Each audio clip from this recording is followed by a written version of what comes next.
सुप्रभात प्यारे साथियों, कैसे हो।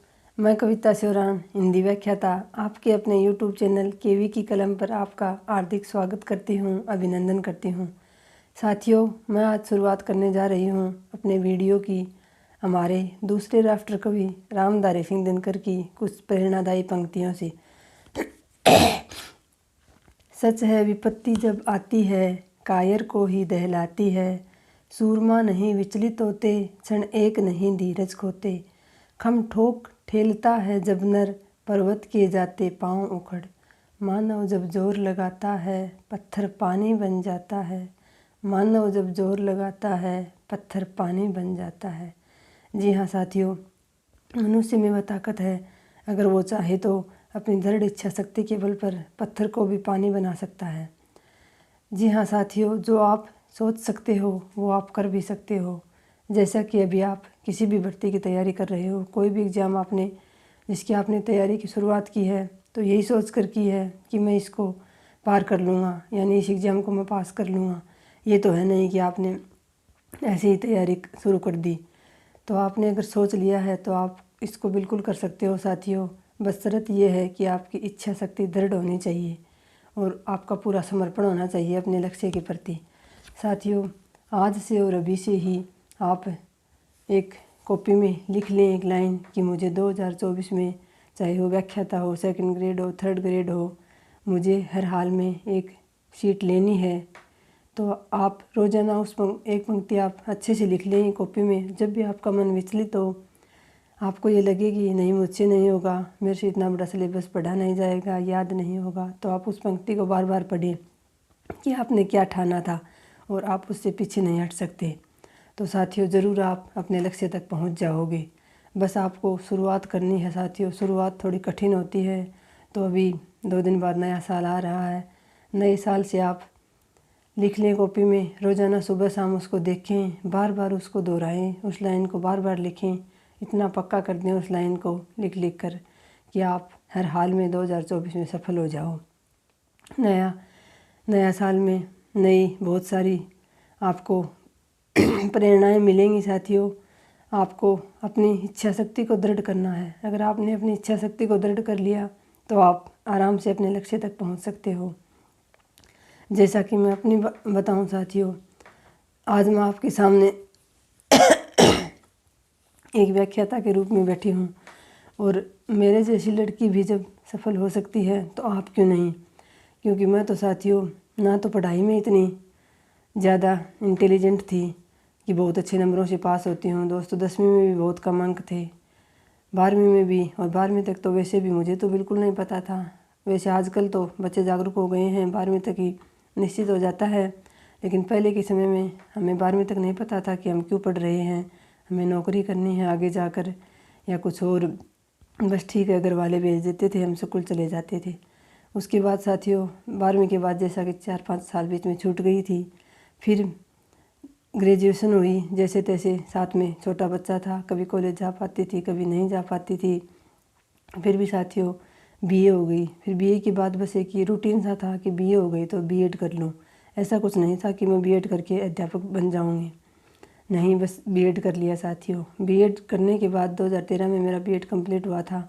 उसी समय सेकंड ग्रेड की भर्ती आई थी, तो मैंने उसके लिए थोड़ा दिन कोचिंग ज्वाइन की।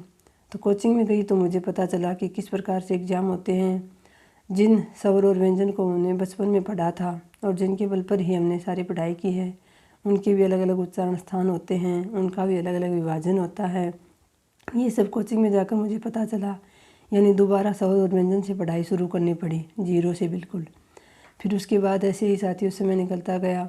कभी बीच में थोड़ा बहुत दिन तैयारी हो जाती थी, भर्ती आती थी तब। एमए भी मैंने प्राइवेट की थी। उसके बाद 2018 में मैंने तैयारी की और रीट में जब मैं बहुत कम मार्जिन से रह गई थी, वो 70-30 वाले आंकड़े की वजह से, तो बहुत दुख हुआ था साथियों। उस समय मैं टूट गई थी, क्योंकि बिल्कुल सेम नंबर आने के बाद भी हमारे परिवार में 2 लड़कियां लग गई थी और मैं रह गई थी। तो साथियों 2018 के बाद मैंने एक बार फिर कोशिश की, थोड़ा दिन कोचिंग गई। 2019 में मैंने पूरे साल फर्स्ट ग्रेड की बहुत अच्छी तैयारी की, बहुत अधिक पढ़ी मैं, लेकिन शायद मुझे सही तरीका पता नहीं था पढ़ने का, क्या कमी रही साथियों। 2020 में जब एग्ज़ाम दिया जनवरी में, तो मुझे लगा कि 2020 मेरे लिए बहुत शानदार होगा, मैं नौकरी लग जाऊंगी। लेकिन नहीं साथियों, उसमें भी मैं डबल में भी नहीं हुआ मेरा, और मेरिट से मैं 10-15 अंक दूर रह गई।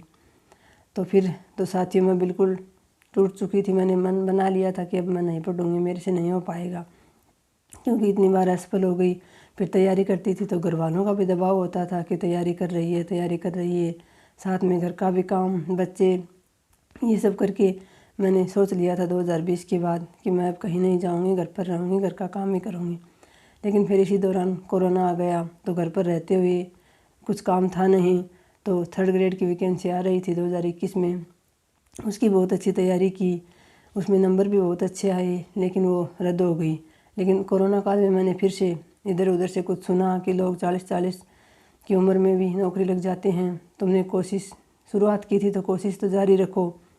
फिर मैंने साथियों कोशिश जारी रखी, और अक्टूबर 2021 में मैंने दोबारा आगे, ये था कि 1st ग्रेड की वैकेंसी आएगी, तो मैंने दोबारा 1st ग्रेड की तैयारी शुरू कर दी। दोस्तों, अक्टूबर 2021 था, वो पूरा 2022 चला गया, और 2023 भी चला गया। 2024 में मुझे ज्वाइनिंग मिलेगी। ये सफ़र बहुत लंबा रहा साथियों। तैयारी के दौरान बहुत बार मैं टूट चुकी थी, बहुत बार रोती थी। एक मेरी कमज़ोरी है साथियों सबसे बड़ी, कि मैं भावुक बहुत हूँ, और आज के ज़माने में भावुक होना एक प्रकार से पागलपन माना जाता है साथियों। और घर में माहौल ऐसा कि जिसको पता है कि इसकी ये कमज़ोरी है, उसी को लेकर बार बार चिढ़ाना। तो साथियों मैं तो हमेशा बस रोने वाली सी लड़की आज आपके सामने व्याख्याता बनकर बैठी हूँ। तो ये मेरी दृढ़ इच्छा शक्ति का ही फल है, क्योंकि मैं बहुत ही कमज़ोर थी साथियों। पढ़ाई की बात कर लो, चाहे वैसे भी जीवन में मैं इतनी अधिक भावुक हूँ कि मैं मानती हूँ इतना अधिक भावुक होना सही नहीं है, ये मेरी कमज़ोरी है, पर इस पर मेरा जोर भी नहीं है साथियों। अब मैं धीरे धीरे कोशिश कर रही हूँ कि उन लोगों से मैं उम्मीद छोड़ दूँ जो मेरे लिए, जिनके लिए मेरे कोई मायने नहीं हैं। फिर साथियों मैंने 2021 में तैयारी शुरुआत की, तो मेरे लिए मोटिवेशन यही था कि मेरे सारे रास्ते बंद होते जा रहे थे, और मेरे बच्चों के भविष्य का सवाल था। मेरे बच्चे मेरे लिए मोटिवेशन थे साथियों। इस दौरान, इस संघर्ष में मुझे मेरी छोटी बहन का बहुत साथ मिला। उसने बच्चों को अपने पास रखा। मैं घर का काम करती थी और साथ में तैयारी करती थी, बच्चों को वो रखती थी अपने पास। वो हमेशा मेरे साथ खड़ी रही है। उसने मुझे हमेशा यही कहा कि तू लगी रह, एक दिन तो सफल हो जाएगी। और आज उसका ये परिणाम है साथियों कि मैं आपके सामने एक सफल अभ्यर्थी के रूप में बैठी हूँ। जब कल बीकानेर निदेशालय से अस्थायी वरीयता क्रमांक की सूची जारी हुई, तो उसमें अपना नाम, रोल नंबर और मेरी 114वीं रैंक देखकर इतनी खुशी हुई ना साथियों कि उसको शब्दों में बयान नहीं किया जा सकता। पीछे इतना लंबा संघर्ष किया, कई बार बहुत अधिक टूट कर रोती थी साथियों। मैं जी भर कर रो लेती थी, क्योंकि रोने से मन हल्का हो जाता है। हमेशा मैं बजरंगबली, मेरे इष्ट देव के सामने ही रोती थी। मैंने इस बार उनको कह रखा था कि या तो मुझे इस बार सफल कर देना मेरे बाबा, या फिर मेरी ज़िंदगी ही ले लेना, मुझे नहीं चाहिए ये ज़िंदगी। तो साथियों उन्होंने मेरी सुनी। मैं अक्सर उनके सामने अपने मन की बातें कह देती थी और रो भी लेती थी बहुत अधिक, क्योंकि कोई और सुनने वाला था नहीं। तो साथियों, जब मैं तो आपसे यही कहना चाहती हूँ कि आप प्रेरणा ले सकते हैं कि जब मैं ऐसे माहौल में, बिल्कुल नकारात्मक माहौल में रहकर भी, घर पर रहकर घर का काम करके जब मैं सफल हो सकती हूँ, तो आप क्यों नहीं। क्योंकि मैं एक बहुत ही कमज़ोर लड़की थी। अब मैं धीरे धीरे, मुझे मेरे इष्ट देव ने इतनी बड़ी जिम्मेदारी दी है, तो अब मैं ये सोच रही हूँ, मुझे हैसियत से बढ़कर मिला है, तो अब मैं ये सोच रही हूँ कि मैं अपनी ज़िम्मेदारी को बहुत अच्छे से निभाऊँ। जब मुझे इतनी बड़ी जिम्मेदारी मिल गई है, तो मैं खुद को उसके काबिल भी बनाऊँ। तो अब मैं बहुत अधिक कोशिश कर रही हूँ साथियों, हमेशा सकारात्मक रहने की।